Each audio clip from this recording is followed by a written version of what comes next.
USD/CAD and the return of dollar credibility, political risks, geopolitics, and the anatomy of a reversal. The recent bullish reversal in USD/CAD is not a routine technical bounce, nor a reaction to a short-term data noise. It represents deeper anchoring of US dollar credibility after a brief but meaningful period in which political and geopolitical risks imposed a discount on American assets. Currency markets, unlike equity markets, are brutally conservative. They respond less to narratives of growth, but more to institutional stability, policy prediction, and the perceived integration of monetary authorities. When those pillars are questioned, even temporary capital reacts swiftly. The US dollar had entered such a phase, where coincidence was not collapsing but eroding at the margin. The reversal now observed reflects the systematic removal of those routes rather than the emergence of new speculative enthusiasm for the dollar. At the end of the political risk premium sat concerns over the independence of the US Federal Reserve. The attempted removal of a federal governor, Lisa Cook, by former President Donald Trump was not merely a legal or partisan issue, it was a structural threat to one of the most critical institutions underpinning the global financial market.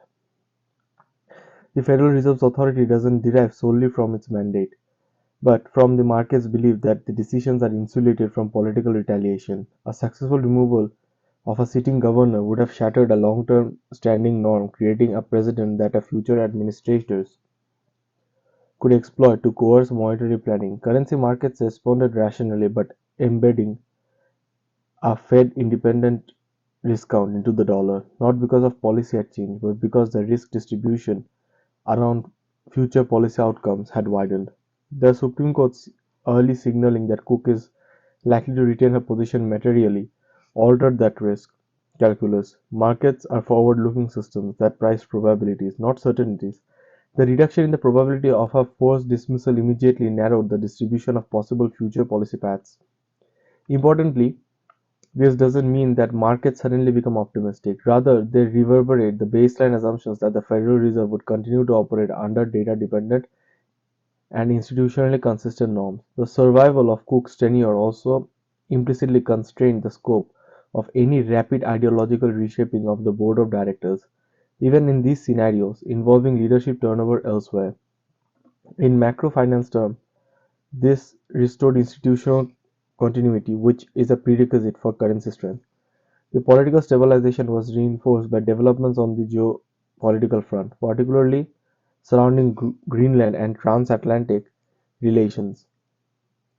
The earlier escalation stemmed from the fear that US territorial or strategic ambitions could provoke a European response that weaponized financial channels rather than military ones. Europe's anti-coercion instruments, which Leary discussed in proper commentary, represent credible threats to capital flows, regulatory cooperations, and market financial access. Any scenario in which Europe retaliates financially against the United States would not merely weaken the dollar through sentiment, it would directly disrupt cross-border investment structures that underpin global dollar demand. The emergence of a negotiated framework involving US military access and long-term mineral rights, coupled with constructive dialogue acknowledged by NATO leadership, dramatically reduced the probability of such a confrontation. The importance of this de-escalation lies not in moral or legal merits of the arrangement, but in the effects of tail risks. Financial markets are asymmetrical, sensitive to low probability, high impact outcomes. When the probability of transatlantic escalation falls, even slightly, the effect on risk premium can be substantial. The dollar had been penalized not because such an escalation was inevitable, but because it was conceivable. Once that conceivability diminishes, the embedded discount began to unwind. In that sense, the dollar's recovery reflects the removal of fear, not the addition of optimism. The most decisive confirmation of this shift, however, didn't come from political commentary or diplomatic signaling, but from the interest rates market itself. Future pricing reveals how investors translate narrative into capital allocation decisions.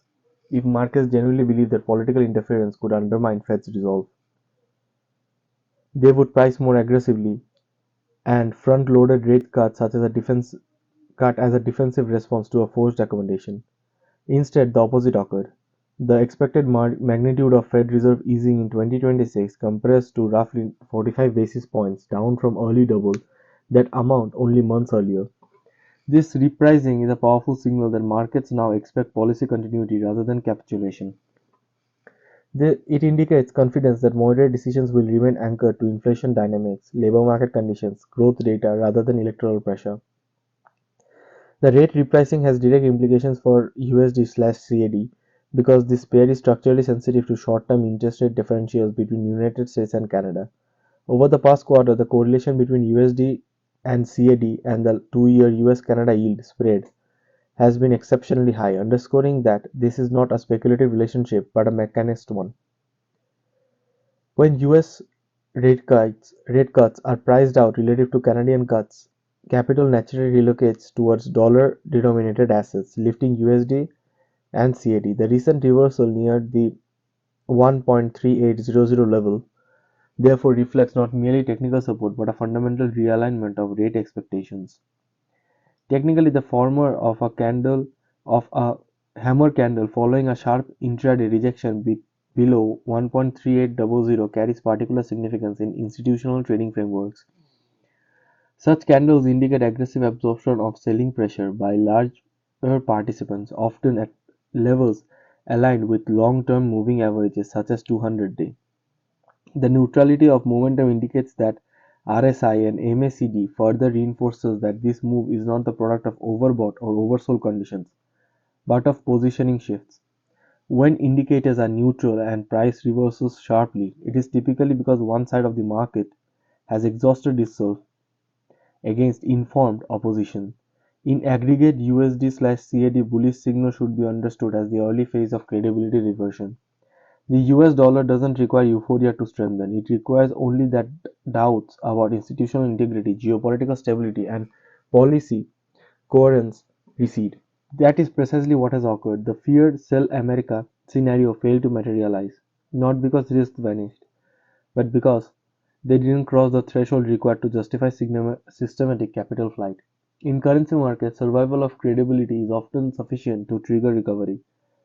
Ultimately, this episode illustrates a broader truth about global finance. Currencies are votes on governance. When governance appears fragile, even temporarily, markets penalize the currency.